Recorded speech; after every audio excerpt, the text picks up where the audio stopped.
প্রিয় দর্শক, স্বাগত জানাচ্ছি আগামীর বাংলাদেশ অনুষ্ঠানে। আশা করি আপনারা ভালো আছেন, সুস্থ আছেন। আজকের অনুষ্ঠানে আমার দুজন অতিথি রয়েছেন। একজন হলেন প্রফেসর মির্জা তাসলিমা সুলতানা। উনি জাহাঙ্গীরনগর বিশ্ববিদ্যালয়ের শিক্ষক, নৃবিজ্ঞান পড়ান। আরেকটি ওনার পরিচয় রয়েছে, উনি বিশ্ববিদ্যালয়ের শিক্ষক নেটওয়ার্কের একজন সক্রিয় ব্যক্তি ছিলেন। আন্দোলনের সময় ওনাকে আমরা প্রায়ই দেখেছি, একদম মাঠে কাজ করেছেন। আরেকজন রয়েছেন অমল আকাশ। উনিও আন্দোলনে ছিলেন সক্রিয়ভাবে, বিশেষ করে নারায়ণগঞ্জ কাঁপিয়েছেন। আর ওনার পরিচয় হলো উনি মূলত একজন সংগঠক, এবং সেটি হলো সংস্কৃতি সংগঠন যার নাম সমগীত, যাকে আমরা বলি সংস্কৃতি প্রাঙ্গণ। আমরা আজকে কয়েকটি বিষয় নিয়ে অতিথিদের সঙ্গে আলোচনা করব। এর মধ্যে সাম্প্রতিককালে বহুল আলোচিত একটি বিষয় চলে এসছে, সেটা হলো মব জাস্টিস কথা বলা হয়েছে। এখানে মবের সাথে জাস্টিসের কী সম্পর্ক সেটা আমি জানি না, এটা আদৌ যায় কি না সেটা প্রশ্ন রয়েছে। এর কারণও রয়েছে এই ঘটনাগুলো যে ঘটছে, বিশেষ করে ঢাকা বিশ্ববিদ্যালয়ে, জাহাঙ্গীরনগর, রাজশাহী বিশ্ববিদ্যালয়, তিনটা ঘটনা লোমহর্ষক ঘটনা আমরা বলি। এটাকে তো মেনে নেওয়া যায় না, এর চরম মানবাধিকার লঙ্ঘন। সরাসরি আপনার কাছে যাব যে আসলে এরকম ঘটনা ঘটছে কেন, আসলে কেন ঘটছে সেটা তো তদন্ত বলবে। মানে একটা ঢালাও মন্তব্য করতে চাই না। আপনি তো বললেন যে মব জাস্টিস বলা হচ্ছে যেটাকে, বিশেষ করে এখন যদি আমি একদম সম্প্রতি দুটো ঘটনা, জাহাঙ্গীরনগর এবং ঢাকা বিশ্ববিদ্যালয়, এখানে তো আমরা অনেক বড় মবকে দেখিনি। আসলে মব কিন্তু পাশে দাঁড়িয়েছিল, যদি মব বলি তাদেরকে, মানে মবকে ধরে নেওয়া হয় যে মবের বিচার বুদ্ধি থাকে না, এরকম জিনিস তো মবে ধরেন, আপনি মিডিয়ার লোক, আপনারা জানেন মবকে তাই বলা হয় যে মবের বিচার বুদ্ধি থাকে না। এটা নিয়ে অনেক রকম তর্কাতর্কি আছে যে আসলে কি বিচার বুদ্ধি থাকে না কিনা, নাকি আমরা মব তৈরি, মানে মবের ধারণাটা আমরা তৈরি করি। এখানটায় আমি কোনো মব দেখিনি, অ্যাটলিস্ট দুটো ক্ষেত্রেই আমরা ভিডিও পেয়েছি এবং এখানে আমরা কোনো মব দেখতে পাইনি। তবে হ্যাঁ, কোথাও কোথাও মব, যেমন এই আগের আমলেও কিন্তু মব জাস্টিস বলে বলা হয়েছিল যে, এবং আমরা দেখেছি সেটা ভুল হয়েছে, যে বাচ্চাকে আনতে গেছে মা, তাকে একটা ঘটনা ঘটেছিল। হ্যাঁ, ওইরকম ঘটনা থেকে বোঝা যায় যে মানে সবাই দলগতভাবে কাউকে পিটিয়ে মানে আইন নিজের হাতে তুলে নিচ্ছে। এটা ঠিক যে দেশে যখন আইনের শাসন হয় না, বা আইনের কাছে গেলে প্রতিকার পাওয়া যাবে, বা আইনের কাছে গেলে যিনি আইন লঙ্ঘনের জন্য যিনি ক্ষতিগ্রস্ত হয়েছেন তিনি এর একটা সুরাহা পাবেন, এটা যেহেতু নিশ্চিত হয় না, তখন এরকম ঘটনা ঘটতে পারে।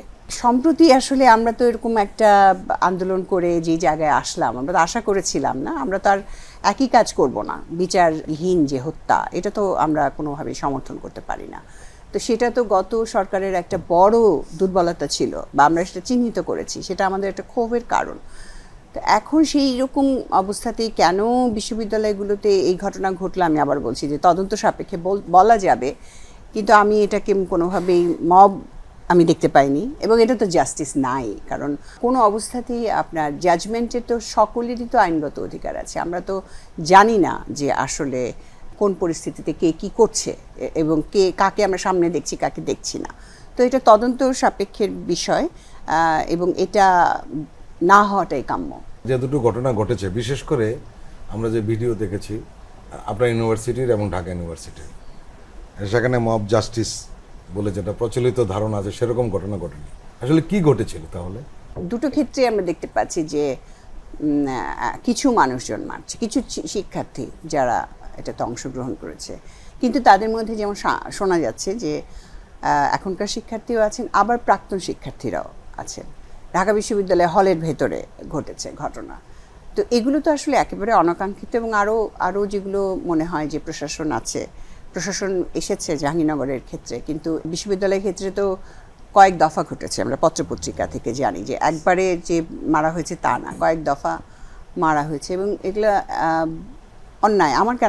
আমার মনে হয় যে এটা হয়তো থামানো যেত যদি সক্রিয় প্রশাসন বা যারা দায়িত্বশীল ছিলেন, অবশ্যই বিশ্ববিদ্যালয়ের প্রশাসন এবং তারা যদি সক্রিয় থাকতেন, তাহলে এটা থামানো যেত বলে আমার মনে হয়। কারণ ধরেন বিশ্ববিদ্যালয়তে শুধু যিনি ধরেন প্রক্টর আছেন, কিন্তু আমি বিশ্ববিদ্যালয়ের শিক্ষক, আমারও কিন্তু প্রক্টোরিয়াল কিছু দায়িত্ব আছে। এখন প্রক্টর যদি মনে করেন তিনি থামাতে পারছেন না, তিনি খোঁজ দিলেন, এটা একটা আমাদের বিশ্ববিদ্যালয় রেসিডেন্সিয়াল বিশ্ববিদ্যালয়, খোঁজ দিলেন যে আপনারা আসেন, আপনার কি মনে হয় না শিক্ষকরা সাথে সাথে চলে আসতেন? আমি তো দেখেছি যায় শিক্ষকরা। তো সেই সমস্ত ঘটনাগুলো আমাদের কেন জানি ইদানিং ঘটে না, এটা আমাদের জন্য আফসোসের ব্যাপার। যে অন্যদেরকেও দায়িত্বে সম্পৃক্ত করা, এই দায়িত্ব কিন্তু আমাদের দেওয়াই আছে, এবং সম্পৃক্ত না করার যে চর্চা শুরু হয়েছে, যে যিনি দায়িত্বে আছেন অবশ্যই তাকেই জবাবদিহি করতে হবে, কিন্তু তার যদি মনে হয় আরও লোকবল দরকার, পুলিশ আসতে আসতে আরও লোকবল দরকার, সেটা আমার কাছে মনে হয় সম্ভব ছিল। ওই প্র্যাকটিসগুলো আবার শুরু করা খুবই জরুরি, কারণ এগুলো থামাতেই হবে। এবং আমাদের শিক্ষার্থীরাই তো কেউ, আমরা চাই না যে কেউ হত্যাকারী হয়ে উঠুক, তাই না? এটা তো আমাদেরই ভবিষ্যৎ প্রজন্ম। অমল আকাশ, উনি একটা কথা বলছিলেন যে আইনের শাসনের অভাবের কারণে এই ধরনের ঘটনা ঘটছে। আসলে একটা জিনিস হচ্ছে, কেউ কেউ বলছেন যে স্বৈর শাসনের কারণে দীর্ঘদিন ধরে একটা যে জবাবদিহিহীনতার যেটা চর্চা শুরু হয়েছিল, মানুষ সেইখান থেকে মনস্তাত্ত্বিকভাবে বেরিয়ে আসতে পারছে না। পুলিশের নিষ্ক্রিয়তার কথা আপনি নিশ্চয়ই জানেন, সেটাও কোনো কোনো জায়গায় কারণ হিসাবে উল্লেখ করা হচ্ছে। আপনি কি মনে করেন? প্রথমত হচ্ছে মব জাস্টিস, এটা পরিচিত শব্দ, অনেক দিনের মানব সমাজের ইতিহাসের মধ্যে এরকম একটা দুঃখজনক প্রবণতা, মানুষের প্রবণতা হিসেবে যুক্ত হয়েছে। এটা শুধু বাংলাদেশ না, ইউরোপের বহু জায়গায় এরকম ঘটনা ঘটেছে, অতীতেও ঘটেছে। মানে একদল মানুষ কোনো একজনকে মানে কোনো একজনের বিচার, মানে আইন নিজের হাতে তুলে নেয়, মানে রাষ্ট্রের অন্যান্য যে আইনি প্রশাসনগুলোকে সে ব্যবহার না করে নিজেরাই একটা সিদ্ধান্ত উপনীত হওয়া যে তার বিচার আমরা করব। এটা কখন ঘটে একটা সমাজে? এটা হচ্ছে চিন্তার বিষয়। এটা যেমন একজন ব্যক্তি বা একদল ব্যক্তির মানসিক বৈকল্য হিসেবে শুধু চিহ্নিত করা যাবে না, এটার সাথে যুক্ত সমাজ এবং রাষ্ট্রের সম্পর্ক। আপনি যেমন বললেন না যে আসলে ঢাকা ইউনিভার্সিটির কিংবা জাহাঙ্গীরনগর ইউনিভার্সিটি, আমাদের অনুভূতিতে কী লাগে যে এটা হচ্ছে সর্বোচ্চ বিদ্যাপীঠ বলে বিশ্ববিদ্যালয়। সেখানে হচ্ছে মানে আমরা ছাত্রদের কাছ থেকে সবচাইতে দায়িত্বশীল আচরণ আমরা আশা করব। তো যখন ওইখানে এরকম একটা ঘটনা ঘটে যায়, তখন আসলে কি আমাদের অনেকগুলো ধারণা বা আমাদের অনেক আকাঙ্ক্ষার এক ধরনের কি বলে পতন ঘটে। মানে আমরা খুব হতাশ হয়ে উঠি জাতি হিসেবে, যে আমরা মেনে নিতে পারি না যে ঢাকা ইউনিভার্সিটি, জাহাঙ্গীরনগর ইউনিভার্সিটিতেও এরকম ঘটনা কেন ঘটতে পারে। তার সাথে এটা সম্পর্ক আছে, আপনি যেটা উল্লেখ করলেন যে 15 বছর জাতি, একটা রাষ্ট্রের জনগণ যখন নাকি বিচারহীনতার মতো প্রক্রিয়ার মধ্যে থাকে, তার খুব চট করে আপনি একটা ঘটনা ঘটলো, আপনি সালিশ করতে গেলেন থানায়, আপনি হয়তোবা জিডি করতে পারলেন না, আপনি হয়তোবা মামলার আপনার একটা আসামিকে আপনি গ্রেপ্তারি করতে পারলেন না, কিংবা কোনো একটি বিচার দীর্ঘদিন যাবৎ পেন্ডিং, মানে এটার কোনো সুরাই হচ্ছে না। এই যে আইনি ব্যর্থতা একটা রাষ্ট্রের, এই অনেক কিছুই এই মনস্তত্ত্বকে তৈরি করতে অনেকখানি সহযোগিতা করে।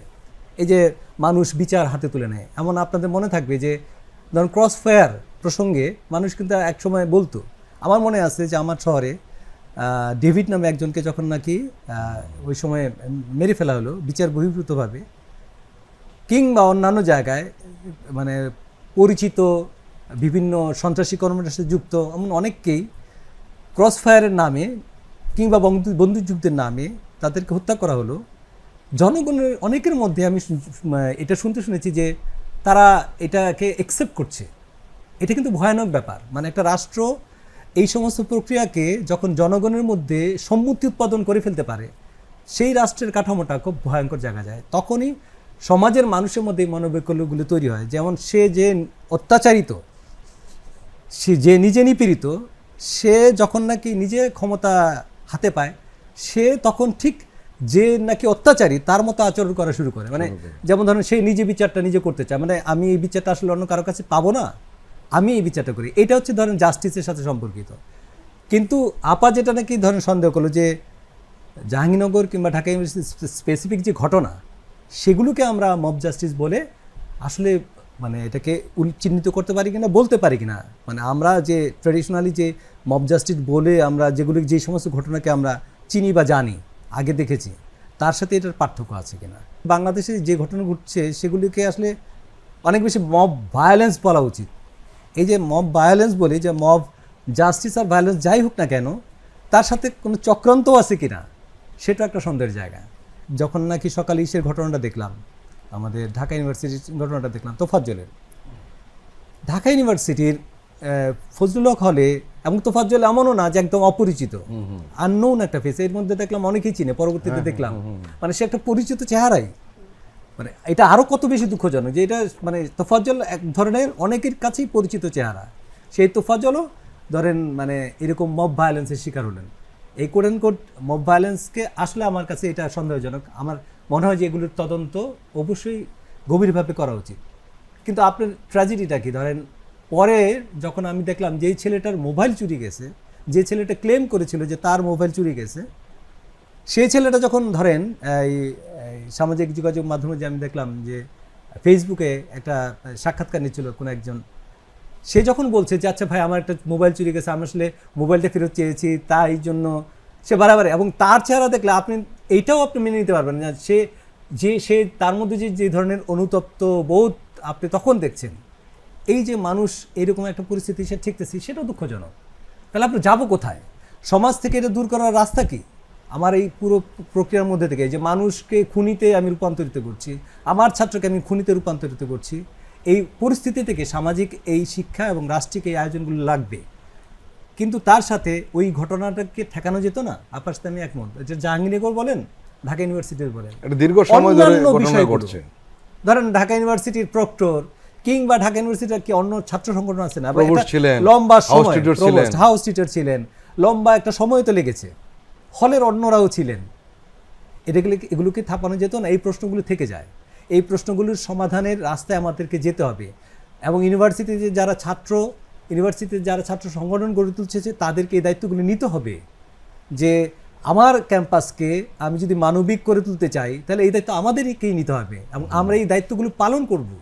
এটা আমাদের ছাত্র সংগঠন বা ছাত্রদেরকেও এই দায়িত্বগুলো নেওয়া দরকার। অবশ্যই বাংলাদেশকে বাঁচানোর রাস্তা, তার কোনো রাস্তা নাই, জনগণকে এগিয়ে আসতে হবে।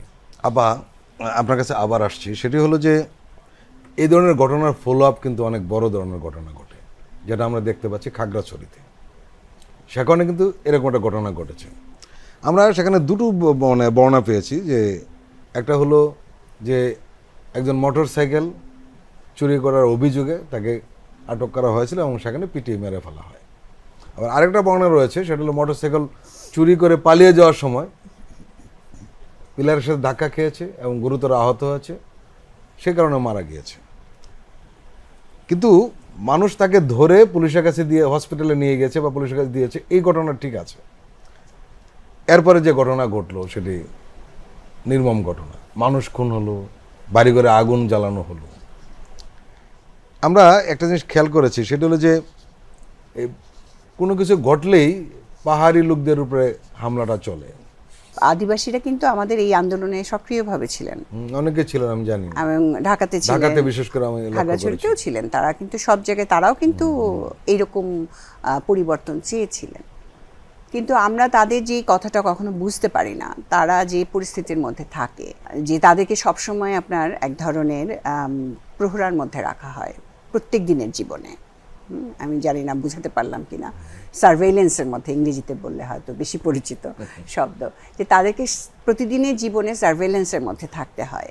তো সেটা আসলে কোনো কাজের কথা না। এবং এটা ঘটেছে হয়তো এখানে অন্যান্য রাজনৈতিক বা আন্তর্জাতিক সম্পর্কের বিষয় আছে, কিন্তু থাকলেও আপনার দেশের জনগণের একটা অংশ, তারা তো অন্য জাতিগোষ্ঠী, অনেকগুলো জাতিগোষ্ঠী সেখানে, এবং তারা তাদের মতো থাকবার অধিকার তাদের ছিল। কিন্তু আমরা জানি যে সেখানটায় বাঙালি সেটলার, এটা ঐতিহাসিকভাবে একটা সময় এটা করা হয়েছিল এবং সেখানে বাঙালিরা আছেন। এবং আমি সেদিন দেখছিলাম যে আদিবাসীরাই লিখছেন যে সবার সাথে কিন্তু সবার গণ্ডগোল হয় না, এবং এই যারা অনেক দিন ধরে আছেন তাদের সাথে কিন্তু এক ধরনের সহাবস্থানের সম্পর্ক তৈরি হয়েছে। কিন্তু সবসময় আদিবাসীদেরকে একটা সন্দেহের চোখে দেখা হয় যে তারা যেন বা ওই অঞ্চলটাকে আলাদা করে নিতে চাচ্ছে। এইটা আমার কাছে মনে হয় এই জায়গা থেকে আমাদের রাষ্ট্রকে বের হয়ে আসতে হবে। এই অমূলক সন্দেহ যদি না থাকে তাহলে আপনার অন্যান্য জনগণের সাথে আপনি যে ব্যবহার করবেন তাদের সাথে সেই একই ব্যবহারই করবেন।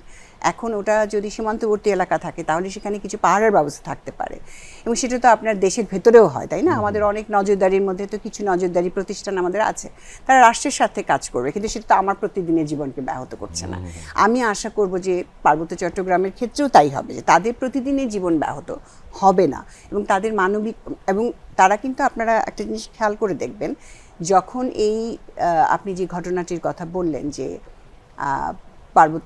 একজন বাঙালি হত্যা ঘটেছে, তার আগে কিন্তু তারা বিশাল র্যালি করেছে। তারা তাদের স্বতন্ত্র যে সত্তা আছে এবং তাদের কিছু স্বতন্ত্র আইন আছে, সেগুলো কিছু কিছু স্বীকৃতি দেওয়া হয়েছে কিন্তু পুরোপুরি দেওয়া হয়নি। সেগুলোর দাবিতে তারা কিন্তু মাঠে ছিলেন এবং বিশাল ঢাকার মতো আমাদের যে কোটা সংস্কার আন্দোলনের মতো তারা কিন্তু এক ধরনের সংস্কার সেখানে চেয়েছিলেন। এবং আমার কাছে মনে হয় কেন যেন বারবারই এটা ঘটে যে তারা যখন তাদের দাবি দেওয়া নিয়ে সামনে আসে তখন সেটাকে অন্যভাবে দমন করার একটা ব্যাপারও কিন্তু সেখানটায় ঘটে, এবং সেই কারণেই তাদের বাড়িঘর জ্বালিয়ে দিয়ে তাদেরকে ভীতি প্রদর্শনের ব্যাপার এরকম ঘটতে পারে। তো এগুলোরও কিন্তু সঠিক তদন্ত হওয়া দরকার। এরা যে আমাদেরও জনগোষ্ঠী, সেটা যদি আমরা মেনে নিয়ে তাদের সাথে ওই এলাকাকে আমরা নতুনভাবে দেখার চেষ্টা করি, কারণ সব কিছুই তো আমরা নতুনভাবে দেখার কথা বলছি, তাহলে পার্বত্য চট্টগ্রাম। আপনার সাথে আমি একটা কথা যোগ করতে চাই, সেটি হলো যে এই ধরনের ঘটনা ঘটতে পারে, সমস্যা নেই, কিন্তু সমস্যাটা হয় কোন জায়গায় জানেন? সেটি হলো যে ঘটনা একটার পর একটা ঘটতে থাকে কিন্তু কারা করেছে চিহ্নিত করা হয় না এবং বিচারের আওতায় আনা হয় না। তো সেটা দরকার। এবং এই যে ধরেন তাদের বাড়িঘর পুড়িয়ে দেওয়া হলো কিংবা আপনার গুলিতে 4 জন মারা গেল, আমি তো এটার প্রতিকার চাইবো দেশের জনগণ হিসেবে। তারাও তো আমাদের একই রকমভাবে আমার যে অধিকারের কথা আমি চাইবো, আমি তাদের জন্যও চাইবো। ফলে এইটা আসলে হতেই হবে, রাষ্ট্রকে অন্য চেহারায় যেতেই হবে। এই জিনিসটা যদি নিয়মিত হতে থাকতো তাহলে কিন্তু অনেক কিছু কমে যেত, ঘটতো না। অমল আকাশ, আমি ওনার সাথে যখন কথা বলি তখন শুরুতে বলেছিলাম যে একটা জিনিস লক্ষ্য করেছি আমরা, সরকার বদলালে পাহাড় কেন যেন উত্তপ্ত হয়, একটা ঘটনা ঘটেই প্রায় সময় লক্ষ্য করা গেছে। পাহাড়েরা স্পষ্ট করে বলেন যে তারা পাহাড়ের মানুষের অধিকার চায়, স্বাধীনতা নয়। তা যেটা অনেকে অপপ্রচার চালা যায় তারা একটা আলাদা রাষ্ট্র করে ফেলবে, তারা কিন্তু এই কথাটা বারবার বলছে না, এই জন্য আমাদের কোনো চিন্তা নেই। আরেকটা বিষয়, তারা যে কথাটা সবসময় বলেন, আমরা সব মানুষের সাথে মিলেমিশে থাকতে চাই, কোনো বিচ্ছিন্ন হয়ে থাকতে চাই না, বিচ্ছিন্নবাদী হয়ে থাকতে চাই না। আরেকটা বিষয় তারা বলছেন যে সেনাবাহিনীর বিরুদ্ধে নয়, তারা এ কথাটা বলেন। ওনাদের বক্তব্য যেটা রয়েছে সেটা যে কোনো মানুষ সমর্থন করতে বাধ্য, কারণ এই আদি জনগোষ্ঠী তো আমাদের বাইরের কেউ না, একেবারেই নয়। এরপরেও এই ধরনের ঘটনা ঘটতেই থাকে। আসলে এক্ষেত্রে বেরিয়ে আসার উপায় কি? খাগড়াছড়ি, রাঙামাটি, বান্দরবান, এখানকার জনগণের চাওয়া পরিবর্তন ঘটেছে। মানে শুরুতে এখন যে বিতর্কগুলো উঠে, সেই বিতর্কগুলো হচ্ছে অনেক আগের মানে হচ্ছে এই একেবারেই শান্তি বাহিনী যখন আছে গেরিলা যুদ্ধ চলছিল, তখন তাদের যে ধরেন বিচ্ছিন্নতার আন্দোলন, এই দাবিগুলো থেকে তারা বহু আগে সরে আসছে। এবং শান্তি চুক্তি যখন হলো 97, সেই 97 শান্তি চুক্তির মধ্যে এগুলো অনেকগুলো প্রসঙ্গই ধরেন অনেকগুলো সুরাহা হওয়ার কথা ছিল। এখনও পর্যন্ত ওই অনেকগুলো জায়গায় সুরাহা হয়নি বলে বা প্র্যাকটিক্যালি তারা তার ফলাফল পায়নি বলে এই অশান্তির জায়গাটা থেকে তারা কিছুতেই বেরিয়ে আসতে পারতেছে না। 3 পার্বত্য অঞ্চলের ইতিহাসের মধ্যে সবচাইতে বড়, সবচাইতে বেশি সংখ্যক মানুষের র্যালি হলো। আমার বন্ধুবান্ধব এবং বেশ কিছু লোকজন আছে সাংস্কৃতিক কর্মকাণ্ডের কারণে, তাদের খোঁজখবর রাখি আমি, তাদের কাছ থেকে তথ্য যেটা জানি, যে তারা বলছিল যে তাদের এটা একটা আশার জায়গা, কিন্তু নতুন একটা সময় বলছে যে 24-এর গণ অভ্যুত্থান আসলে তো শুধু আমাদেরকে আশাবাদী করবে না, মানে এখানে পুরো বাংলাদেশকে যে ধারণ করে, যে মনে করে এটা আমার দেশ, সবাই তো সবার জায়গা থেকে তার আকাঙ্ক্ষার জায়গাটাকে সে ব্যক্ত করতে চাইবে। এটা আপনাকে মানতে হবে। আমি যদি মানি বাংলাদেশের সকল নাগরিকের অধিকার সমান, তাহলে পাহাড়ের কেন নয়? তাহলে পাহাড় কেন কথা বলবে না? পাহাড় কেন তার দাবিগুলি জানাবে না? এবং আমাকে এটা তো যত্নের সাথে এবং সম্মানের সাথে, মর্যাদার সাথে এই কথাগুলো, তার কথাগুলো আমাকে শুনতে পারতে হবে। সেই আওয়াজটাই হচ্ছে কিন্তু ধরেন ওই র্যালিটা। এবং সেই তার যে ঐক্য, সেই ঐক্যের ভাষা কি এটা ছিল যে তারা বিচ্ছিন্নতা চায়? না, নিশ্চয়ই এটা চায় না। পাহাড়ের বিভিন্ন রকম জটিলতা আছে রাজনৈতিক, ওখানেও বিভিন্ন রাজনৈতিক সংগঠন আছে এবং ওখানে অনেক সংগঠনের সাথে আবার ধরেন আমাদের সেনাবাহিনীরও এক ধরনের সম্পৃক্ত সম্পর্ক পাওয়া যায়, অর্থাৎ ডিভাইড এন্ড রোল। ইদানিং আবার একটা নতুন যোগ হয়েছে, ভূ রাজনৈতিক যে জটিলতা আশপাশের দেশগুলো, ভূ রাজনৈতিক জটিলতা, নতুন একটা যোগ হয়েছে। সেই প্রসঙ্গে আমরা কথা বলতে পারি, সেগুলির সমাধান আমরা কিভাবে করবো, সেইগুলির সব সমাধানকে আমরা সেনাবাহিনী দিয়ে করতে পারবো? আমার মতামত যে আমরা সেই সমস্ত সমাধান আমরা সেনাবাহিনী দিয়ে করতে পারবো না। কোনো দেশে কোনো কালে কোনো কিছুকে আপনি মানে কোনো সেনাবাহিনী দিয়ে চাপিয়ে জোর করে সমাধান হয় না। সমস্যার সমাধান যদি করতে চান, তার রাজনৈতিক সমাধান করতে হবে। যাক আমি একটু ওই যে আপনার ইসে ফিরতে চাই, যে ঘটনাটা আমার কাছে এটার এজাহার আছে। ধরেন আমার বন্ধুরা আমাকে এজাহার পাঠিয়েছিল যে এই যে মামুনের ঘটনাতে যিনি বাদী, মানে মামুনের স্ত্রী যে মামলা করছেন, এজাহারে যে উল্লেখ করা আছে যে সেখানে তিনি যে আসামি হিসেবে যাদের নাম উল্লেখ করতেছেন 3 জনের, সেই 3 জনের নাম হচ্ছে ধরেন 3 জনই বাঙালি। হ্যাঁ আমি দেখেছি, আমার এখানে এজাহারের মধ্যে আছে। ধরেন এই ঘটনাটা কেন আমরা আগে জানলাম না? এবং তার মৃত্যুর কারণে কিন্তু বলা হয়েছে বোধহয় খুঁটির সাথে আঘাত পেয়ে। নামগুলি দেখেন, মোহাম্মদ শাকিল, তারপর হচ্ছে রফিকুল ইসলাম, তারপর হচ্ছে আরেকজন হচ্ছে দিদারুল ইসলাম আলম। এরপরে লেখা আছে যে 10 থেকে 12 জন উপজাতীয় বাঙালি, তাও এটা নির্দিষ্ট নাম করে না, মানে কোনোভাবে উপজাতিকে যুক্ত করা, কিন্তু তারপরও বাঙালি। মানে এই জিনিসটা পুলিশও জানতো। এটা বড় হতে পারলো কেমনে, এই ঘটনাটা বড় হতে পারলো কেন, এটা খুবই যথেষ্ট সন্দেহজনক। এবং এই যে এই পাহাড়ের এই সবচেয়ে বড় র্যালিটার পরেরই এই ঘটনাটা আমাদেরকে সন্দেহান করে তোলে, সহযোগিতা করতেছে। আমাদের সন্দেহ দূর করতে হবে এই রাষ্ট্রের এবং যারা ওইখানে দায়িত্বে আছেন। এবং এই দায়িত্ব কিন্তু আমাদের সেনাবাহিনীরও। তারা দেশপ্রেমিক যদি হয় তাহলে আমাদেরকে এই সন্দেহগুলো দূর করতে হবে। কারণ ওখানে বেশ কিছু জায়গায় আমরা আলাপ পেয়েছি যে তাদেরকে বলছে যে আপনারা সরে যান, কারণ আদিবাসীরা তাদের নিজেদের নিরাপত্তার জন্য জড়ো হচ্ছে যে আপনাদের নিরাপত্তার দায়িত্ব নিতে হবে, আমরা আছি, আমরা এই দায়িত্ব নিচ্ছি। তারা সরে গেল আর বাড়িঘরে আগুন লাগলো। এখন আপনি এটাকে কিভাবে পাহাড়িরা বিশ্বাস করবে, তা আপনার উপর আস্থা রাখবে যে সে সরে গেলে পরে আপনি তার নিশ্চয়তা দিল না, বরঞ্চ আগুনটা লাগলো। আর দ্বিতীয় আরেকটা যে বয়ান, সেই বয়ানটাও তো আপনার মানে আমাদেরকে মানে ক্লিয়ার করতে হবে, পুলিশ প্রশাসনকে ক্লিয়ার করতে হবে যে সে আসলে প্রথমত মোটরসাইকেল নিয়ে পালিয়ে যাওয়ার সময় মামুন একটা ইলেকট্রিক খাম্বার সাথে সে ধাক্কা লেগে পড়ে যায়, ওটাতেই প্রধানত সে আহত হয়। এই প্রমাণগুলিকে এই এজাহার হিসাবে কিংবা ওইখানকার থানার ওসিরও বয়ান হিসেবে যদি ধরে নেই, সত্য হিসেবে যদি ধরে নেই, তাহলে এই ঘটনাটা এত বড় হইলো কেন? ঢাকা ইউনিভার্সিটিতে, জাহাঙ্গীরনগর ইউনিভার্সিটিতে যে একটা মবের ঘটনা ঘটছে, আপনি জাহাঙ্গীরনগর ইউনিভার্সিটি আগুন লাগিয়ে দিচ্ছেন, ঢাকা ইউনিভার্সিটিতে আগুন দিয়ে পুড়িয়ে দিচ্ছেন। তো ওখানে মামুনের হত্যাকাণ্ড অবশ্যই সেটা হওয়া উচিত হয় নাই, অবশ্যই তার আইনি প্রক্রিয়া আছে, তার বিচার হবে, সেটা করেন। কিভাবে জনগণের মধ্যে যে জাতিগত এই যে দ্বন্দ্ব সংঘাতের ঘটানোর প্রক্রিয়াটা কিভাবে ঘটলো, এটা সন্দেহজনক। প্রিয় দর্শক, আমরা এখন একটু বিরতিতে যাব, এক্ষুনি ফিরছি। আপনারা বাংলাদেশ টেলিভিশনের সঙ্গেই থাকুন।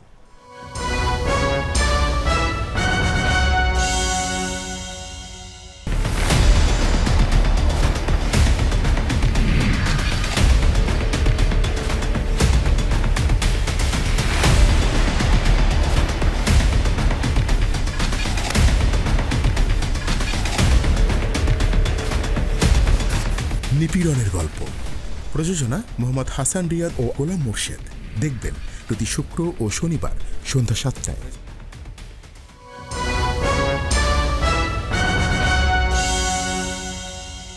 আবারও স্বাগত জানাচ্ছি আগামীর বাংলাদেশ অনুষ্ঠানে। একটি প্রশ্ন আপনাকে করতে চাই পাহাড়ি জনগোষ্ঠী নিয়ে।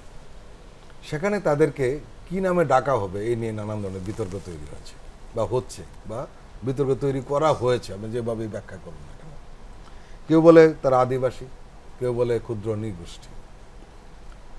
আবার যখন তাদেরকে আদিবাসী করে বলা হয় তখন সমতলের অনেকে মন্তব্য করেন তাহলে আমরা কি আদিবাসী না? এই বিতর্ক সম্পর্কে আপনার কাছে জানতে চাচ্ছি। আদিবাসীকে আপনার বিশেষ করে জাতিসংঘের ইন্ডিজিনাস পিপলের বাংলা করা হয়েছে বা ব্যবহার করা হয় আদিবাসী অর্থে। ইন্ডিজিনাস পিপলকে কেন আলাদা করে তাদের আলাদা রাইটসের কথা বলা হলো? কারণ তারা সাধারণত তাদের সংখ্যা যদি কমও হয়, আপনারা জানেন বাংলাদেশে অনেক আদিবাসী আছে এবং আমরা যেমন সমতলের আদিবাসীও কিন্তু আছে। তো সমতলেও যে আদিবাসীরা আছেন, যেমন আমরা গেছিলাম দিনাজপুরে কড়া সম্প্রদায়ের সাথে একবার, তার অধিকার নিয়ে প্রয়োজন হয়েছিল। তো তারা কিন্তু সংখ্যা এখন কমতে কমতে অনেক কম, কারণ পাশে যে সংখ্যা গুরু যে জনগোষ্ঠী বাঙালিরা আছে, আদিবাসীদেরকে যদি আমরা তাদের রাইটসটাকে আলাদা করে না স্বীকৃতি দেই, তাহলে তাদের নিজেদের ভাষা, তাদের নিজেদের ধর্ম, তাদের নিজেদের সংস্কৃতি, তাদের নিজেদের জমি, সেগুলোর তাদের যে ব্যবস্থাপনা, সেটা হয়তো আপনার মূল যে জাতিগোষ্ঠী বা বেশি বৃহত্তর যে জাতিগোষ্ঠী থাকে তাদের চাইতে ভিন্ন। এখন আপনি অনেক কিছু আইন কানুন দিয়েও পারবেন না, কারণ তার কাস্টমারি আইন আছে, আপনাকে এগুলো স্বীকার করতে হবে।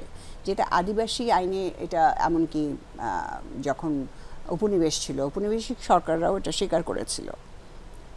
পরবর্তীতে সেই যে আমাদের এখানে আমার কাছে মনে হয় এই তর্কটা শুধুই করা হয়, হ্যাঁ, কে আদিবাসী না। আপনি বাংলার অর্থ ধরে যদি এটা করেন তাহলে এটা বেশি দূর যাওয়া যাবে না, এটা বা সবাই আদিবাসী।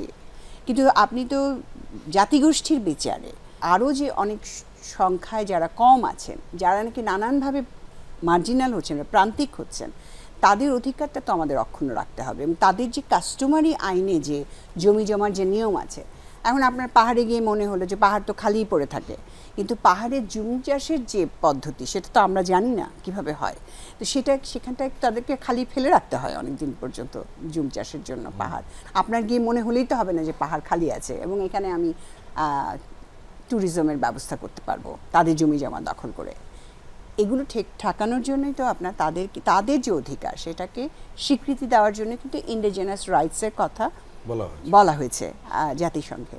এটা আমরা এখানে অনেক মানে এটা নতুন কোনো শব্দ না, আদিবাসী শব্দ বহুদিন থেকে প্রচলিত, আদিবাসীদের জন্য ব্যবহার করা, এবং সমতলের আদিবাসীরা আছে। এবং এইটা আমি আদি না সে আদি, এই বাংলা অর্থ ধরে আপনি যে তর্ক করছেন তাহলে আপনি তার অধিকারকে অস্বীকার করছেন।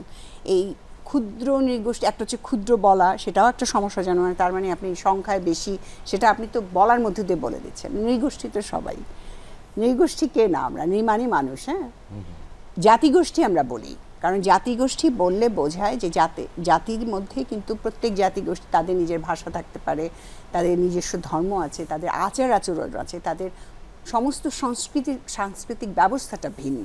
এটা তো আমাদেরকে মানতে হবে। এবং এতগুলো আদিবাসী গোষ্ঠী, তাদের সংখ্যা যাই হোক না কেন, তাদের অধিকারকে আমাদেরকে মেনে নিতে হবে যে তাদের অধিকারটা আলাদা, এবং তাদেরকে এটা স্বীকার করতে হবে যে আমি বলতে পারবো না যে আমি বেশি তাই তুমি আমার মতো হয়ে যাও। এখন যদি তাদের নিয়ম থাকে যে তারা অন্যের সাথে বিবাহ বন্ধনে আবদ্ধ হবে না, তাহলে এটা তার নীতি, এটা তাদের সংস্কৃতি, আপনার সেটাকে মানতে হবে।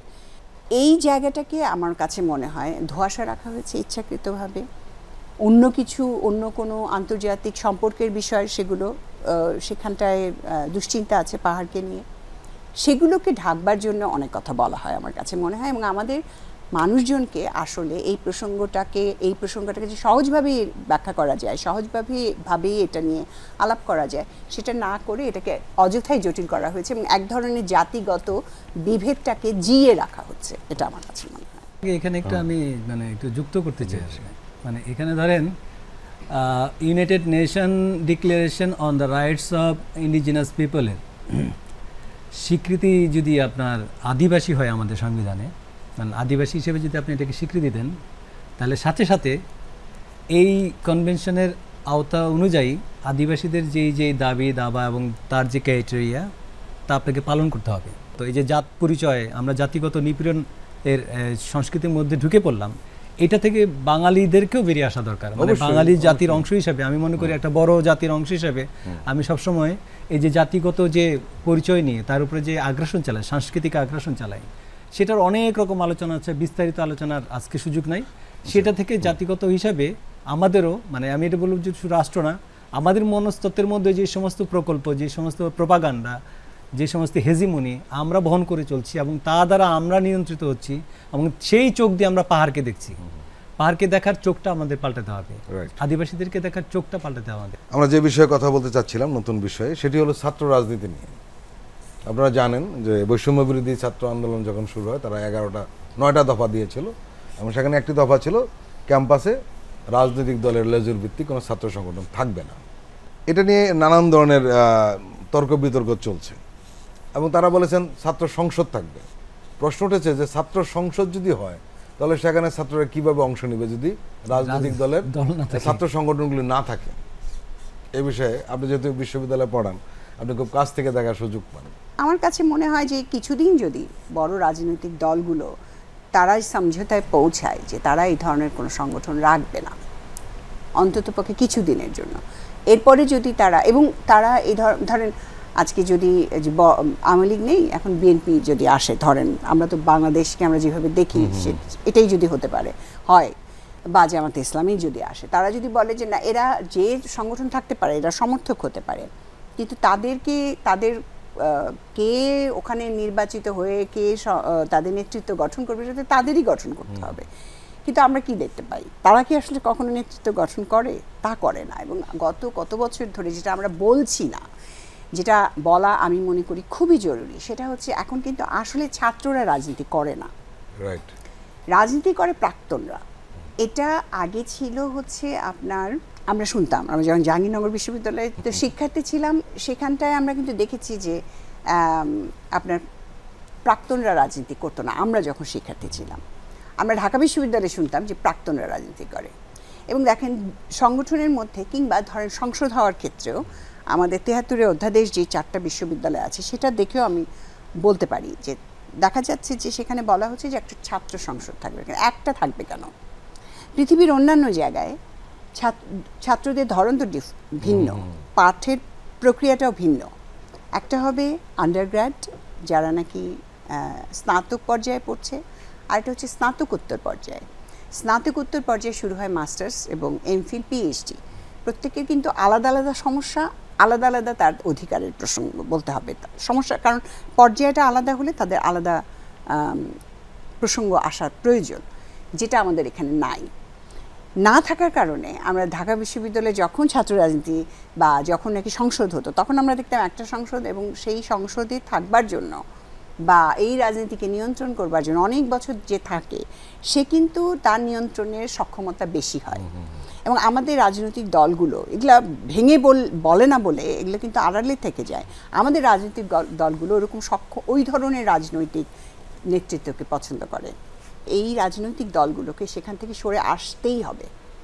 সরে আসতে না হলে পরে এই ধরনের বারবার তারা কোনো মানুষের জন্য রাজনীতি আসলে করতে পারবে না। বিশ্ববিদ্যালয়গুলোকে এটা একটা বিশ্ববিদ্যালয়গুলো হচ্ছে শিক্ষা প্রতিষ্ঠান বা কলেজগুলো হচ্ছে শিক্ষা প্রতিষ্ঠান, তাদেরকে তাদের মতো করেই ছেড়ে দিতে হবে এবং শিক্ষার্থীরা তাদের মতোই বেড়ে উঠবে। সেখানে যদি থাকেও মানে ধরেন বিএনপি মনস্ক শিক্ষার্থীরা যদি থাকেও, সেটা থাকবে তাদের মতো করে, তারা তাদের নেতৃত্ব নির্বাচন করবে, তারা তাদের এজেন্ডায় তারা কাজ করবে, তারা তাদের প্রয়োজনে কথা বলবে। কিন্তু যেটা হয় যে আমরা মনে করি যে তারা হচ্ছে তাদেরকে দিয়েই হচ্ছে আমাদের রাজনৈতিক নেতৃত্বরা তাদের যে নিয়ন্ত্রণ সেটা তৈরি করতে চায়। স্নাতকোত্তর পর্যায়টাকে ভিন্ন করতে হবে এবং এখানে প্রাক্তনদেরকে দিয়ে রাজনীতি করানো যাবে না। এবং রেগুলার যারা সবসময় এখন যে ছাত্র সেই শুধুমাত্র করবে। এবং আপনি দেখেন বিশ্ববিদ্যালয়গত নিয়ম আছে যে কতদিন ছাত্রত্ব থাকে। আপনি 4 বছরে স্নাতক, তাকে 6 বছরে শেষ করতে পারে, এর চেয়ে বেশি সে কিন্তু স্নাতক থাকে 9 বছরও থাকে এমন নজির আছে না। কিন্তু সেগুলো তো আপনার বেরিয়ে আসতে হবে না, কিন্তু সেটা কিন্তু আপনার নিয়ম অনুযায়ী এখন পারে না। তাকে কিন্তু 6 বছর সময় দেওয়া হয় 4 বছরের শিক্ষা। আমি যে প্রসঙ্গে বলতে চাচ্ছিলাম সেটা হলো শিক্ষক রাজনীতিও কিন্তু লেজুর ভিত্তিক, দলীয় লেজুর ভিত্তিক। এটা থেকে আপনারা বেরোবেন কেমনে? একই রকম ভাবে শিক্ষক রাজনীতি তো, আমি কোনো ওই ধরনের দলের মধ্যে আমরা থাকি না, আমরা নাই ওই রকম দলের মধ্যে, কখনোই ছিলাম না। বিশ্ববিদ্যালয় আপনারা যে বিশ্ববিদ্যালয় শিক্ষক নেটওয়ার্ক, যেটা এটা রাজনৈতিক দলের লেজুর ভিত্তিক নয় বলে আমি জানি। একদমই না। আমরা এবং শুধু আমরা তো বিভিন্ন বিশ্ববিদ্যালয়ের আসলে শিক্ষকরা আছি ওখানে, তো এটা লেজুর ভিত্তিক রাজনীতি করব না বলেই কিন্তু আমাদেরকে একসাথে হতে হয়েছে। কারণ যখন আমরা কোনো এই ধরনের রাজনৈতিক দলের যখন ধরেন এমনকি যখন নাকি ক্ষমতাসীন যে দল থাকে রাষ্ট্রে, সেই দলের যে লেজুর ভিত্তিক যে শিক্ষক সংগঠন থাকে, তার অপোজিশনে যারা থাকে তারাও কিন্তু একসাথে হয় এবং তারা উভয়ের মধ্যে কিন্তু আবার সমঝোতা হয়, ভাগাভাগি হয়, নানান কিছু হয়। আপনি যদি বিশ্ববিদ্যালয়ে এগুলো কোনো কিছুর মধ্যে না থাকেন, তখন কিন্তু আপনার কাজ করা খুব কঠিন হয়ে যায় বিশ্ববিদ্যালয়ে। সেই যে একটা অবস্থা, কথা বলা, ঠিকঠাক কথা বলাটা খুবই মুশকিল হয়ে যায়। সেই প্রয়োজন থেকে কিন্তু আমরা বিভিন্ন বিশ্ববিদ্যালয়ে যে প্রান্তিক শিক্ষকরা রয়েছি, তারা এই শিক্ষক নেটওয়ার্ক গঠন করেছে। প্রান্তিক শিক্ষক বলছেন কেন? কারণ আমরা যেহেতু এই সমস্ত ভাগাভাগি, এই সমস্ত লেনদেনের মধ্যে থাকি না, এবং সত্য কথাটা বলবার জন্য কিন্তু আমাদেরকে নানানভাবে আপনার মার্জিনাল করা হয়। এবং আপনি যদি বিশ্ববিদ্যালয়ের শিক্ষকদের নিয়ে কাজ করবেন, দেখবেন যে তার প্রথমত হচ্ছে নিয়োগের পরে তার প্রমোশন, তার এমনকি সে যদি বিভাগের সভাপতি হয়, তাকে সভাপতিত্ব চালানো তার জন্য কত মুশকিলের হয়। আমি বিশেষ করে 4টা বিশ্ববিদ্যালয়ের কথা বলতে পারি। তো সেই কারণে অবশ্যই যে এই বিশ্ববিদ্যালয়ের শিক্ষকদের তো থাকাও কথা না যে তারা কোনো সংগঠন ধরেন আওয়ামী লীগের সদস্য হবে বা এটা তো তারা হতে পারে না, কিন্তু তারা কিন্তু ওই ধরনের নাম নিয়েই ওখানে থাকে, হয় জাতীয়তাবাদী থাকে অথবা ঢাকা বিশ্ববিদ্যালয়ের সাদা নীল এরকম নামে থাকে, কিন্তু আমরা তো জানি এটার মানে কি। সুতরাং এই জায়গা থেকে যদি আমরা সরে আসতে পারতাম। বলা হয় আপা সেটি হলো যে শিক্ষকরা যারা রাজনীতি করেন বিশ্ববিদ্যালয়ে তারা আসলে স্রেফ সুযোগ সুবিধার জন্যই করেন, পরবর্তী সময় সুযোগ সুবিধা পাওয়া যায় ওই দল ক্ষমতায় আসলে। এটা আমরা মোটা দাগে দেখেছি, এটা মিথ্যা না, আমরা ঢাকা বিশ্ববিদ্যালয়ে মোটা দাগে দেখেছি। অমল বিশ্বাস, ইতিমধ্যে নানান খবর বেরিয়েছে, আমি নির্দিষ্ট করে বলছি না কিন্তু আপনারা জানেন যে এই বৈষম্য বিরোধী আন্দোলনে খুব সক্রিয়ভাবে বিভিন্ন রাজনৈতিক দলের যে ছাত্র সংগঠন আছে তাদের নেতা এবং কর্মীরা অংশ নিয়েছেন এবং তারা নিঃসন্দেহে আন্দোলনে একটা বড় ভূমিকা রেখেছেন। এখন এই ভূমিকার কারণে হোক বা তারা বড় সংগঠন হওয়ার কারণেই হোক, এরা কি ক্যাম্পাসে ছাত্র রাজনীতি যে নিষিদ্ধ করার কথা উঠেছে তারা কি মানবে? আপনার কি মনে হয়? ছাত্র রাজনীতি ধরেন নিষিদ্ধ করলেন আর আপনি 52-এর ভাষা আন্দোলন নিয়ে গর্ব করলেন, খুবই সাংঘর্ষিক না? মানে এটা ধরেন একটা জাতি মানে এটা কিভাবে বলতে পারে, মানে একটা রাষ্ট্রে এই জায়গায় কিভাবে আসতে পারে? আপনি ধরেন 52-এর ভাষা আন্দোলনের শহীদদের জন্য আপনি মানে শহীদ দিনের ফুল দিতে যাবেন, ওই একই ক্যাম্পাসে আপনি হচ্ছে এখানে বহিরাগত বলে সাংস্কৃতিক কর্মী বা কোনো মানুষকে আপনি এখানে প্রবেশ করতে দিবেন না। এই সমস্ত চিন্তা কোন মাথা থেকে কোন বুদ্ধি থেকে আসতে পারে, এটাই আমার কাছে একটা বিস্ময়কর লাগে। মানে এগুলি আসলে মানে কোনো সুবুদ্ধি না আমার কাছে মনে হয়, বা সম্ভবত যে প্রবলেমগুলো সামনে আসছে সেগুলোকে সমাধানের রাস্তা খুঁজতে যে এরকম কিছু এলোমেলো ব্যাপার হচ্ছে, আমি ধরে নিচ্ছি এটা মানে আমার নিজের সান্ত্বনার জন্য। আর ভাবতে হবে আসলে এটা তো রাস্তা না।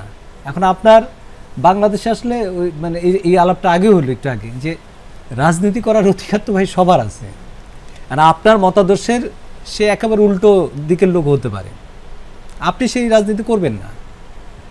মতাদর্শের বিরুদ্ধে লড়াই মতাদর্শ দিয়েই করতে হয়, অবশ্যই। এইটার আর অন্য কোনো বিকল্প রাস্তাই নাই।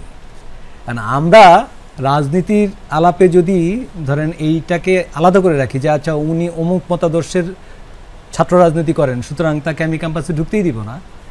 এখন ধরুন ফেসিবাদ নিয়ে আমাদের একটা জায়গা তৈরি হচ্ছে, এই একেবারেই মানে কিছুদিনকার আমাদের মানে খুব নিকট স্মৃতি, আমরা লাগাতার 15টা বছর ভীষণ নিপীড়নের মধ্য দিয়ে গেছি, আমি ফেসিস্ট একটা মানে পর্ব পার করছি।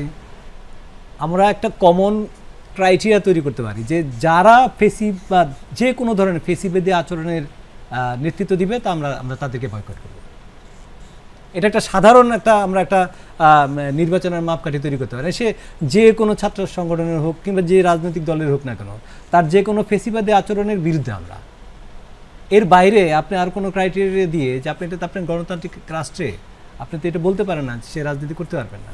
সে রাজনীতি করতে যেয়ে আপনি যখন প্র্যাকটিক্যালি দেখবেন কোনো ছাত্র সংগঠন অন্য ছাত্র সংগঠনকে রাজনীতি করতে দিচ্ছে না, কিংবা ছাত্রদের অধিকারের বিরুদ্ধে দাঁড়াচ্ছে, কিংবা ঢাকা ইউনিভার্সিটিতে, রাজশাহীতে কিংবা বিভিন্ন জায়গায় ছাত্রদের বিভিন্ন দাবি দাবার পক্ষে সে নাই, উল্টো সে তার যে মূল রাজনৈতিক দল, যেটা আপনি একটু আগে বললেন, মূল রাজনৈতিক দলের এজেন্ডা সেখানে বাস্তবায়নের কর্মসূচি নিয়ে হাজির হচ্ছে, তার বিরুদ্ধে রাজনৈতিক বক্তব্য আকারেই আমাকে কথা বলতে হবে।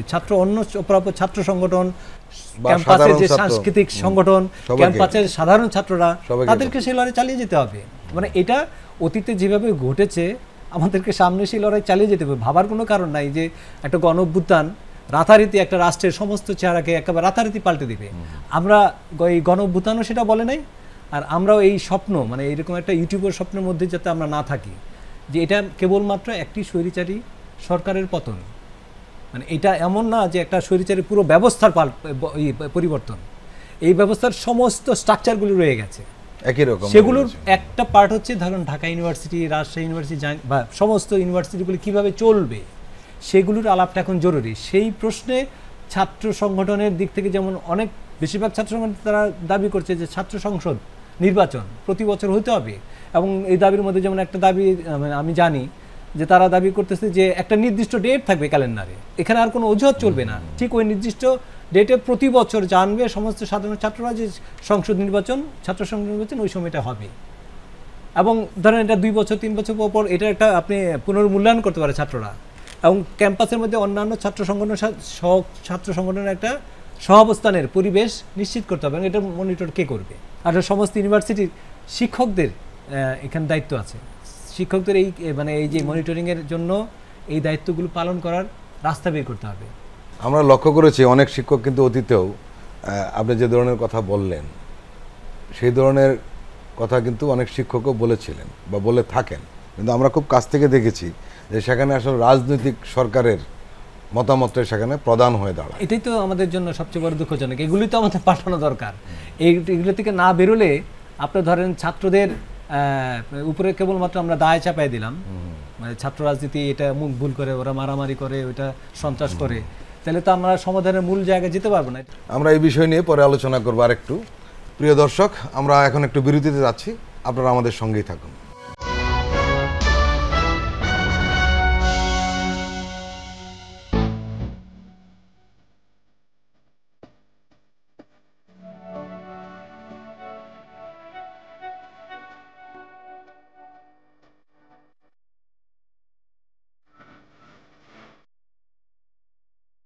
আসছে অভিমত।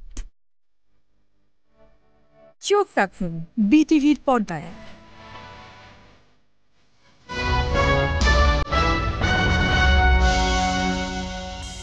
আবারও স্বাগত জানাচ্ছি আগামীর বাংলাদেশ অনুষ্ঠানে। আপনারা জানেন যে দুর্নীতি বাংলাদেশের একটা বড় বিষয়, এ নিয়ে এত কথা হয়েছে এবং দুর্নীতির কি পরিণতি হয়েছে এবং কি পরিমাণ দুর্নীতি হয়েছে এগুলো জানলে এখন হতবাক হতে হয়। কেউ টাকা যদি মেরে দেয় তাহলে 1000 কোটি টাকার নিচে আসে না আলোচনা। এখানে একটা প্রশ্ন উঠেছিল একবার পার্লামেন্টে যে রাজনীতিবিদদের চেয়েও সরকারি কর্মকর্তাদের দেশের বাইরে বাড়ি বেশি, বেগমপাড়া যেটাকে বলা হয়। এ কারণে এই সরকার শুরুতেই যে বিষয়টা গুরুত্ব দিয়েছে সরকারি কর্মকর্তাদের সম্পদের হিসাব চাওয়ার ব্যাপারে। প্রতি বছর ডিসেম্বরের মধ্যে হিসাব দিতে হবে, এরকম একটা কথা বলা হয়েছিল। কিন্তু 30শে নভেম্বরের মধ্যে একটা হিসাব সরকারি কর্মকর্তাদের দিতে হবে। এই বিষয়ে বলা হয়েছে যে যদি তাদের দেওয়া সম্পদের তথ্যে ভুল থাকে তাহলে কিন্তু দণ্ড হবে। গত আমলে যা ঘটেছে এগুলো তো চলতে পারে না না এবং সম্পদের হিসাব